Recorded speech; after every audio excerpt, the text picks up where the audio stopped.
High বন্ধুরা, কেমন আছো তোমরা? আশা করছি সবাই খুব ভালো আছো। আমিও খুব ভালো আছি। তো আজকে আমি তোমাদের সাথে শেয়ার করব যে আমি বাড়ি থেকে বেরিয়ে কিভাবে কি জার্নি করে ডিউটি যাই। প্রথমে তো আমি ট্রেন লাইন পেরিয়ে গিয়ে আমাদের বারুইপুর স্টেশন থেকে বারুইপুর লোকালে উঠি। মানে যখন যেরকম ট্রেন পাই আর কি, তখন সেরকম ট্রেনেই উঠি। তারপরে এই যে যাচ্ছি যাচ্ছি যাচ্ছি যাচ্ছি যাচ্ছি বুঝতে পারছি না যে কোন কম্পার্টমেন্টটাতে উঠলে ভালো হয়।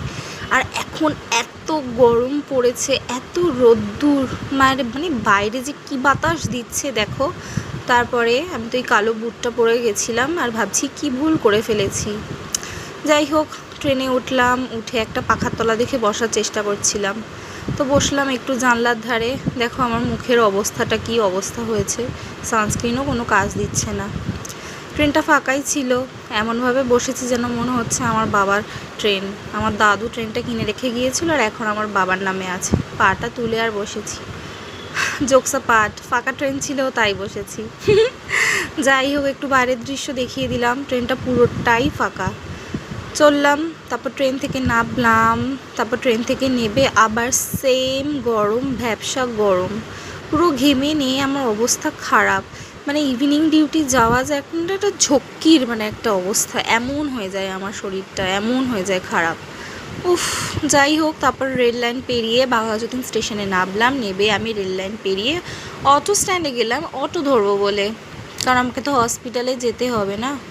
যাই হোক, অটোর লাইনটা দেখো, এই তপ্ত গরম রোদ্দুরে অটোর লাইনটা পড়েছে দেখো।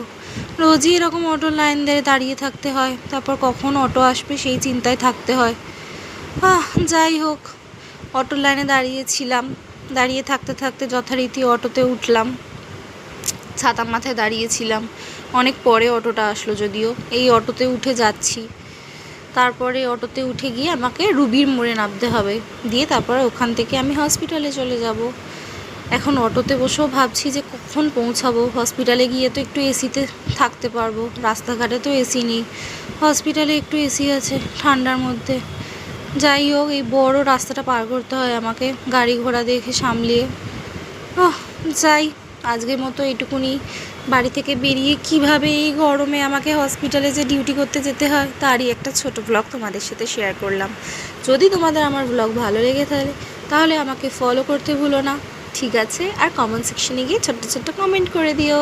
By, tata.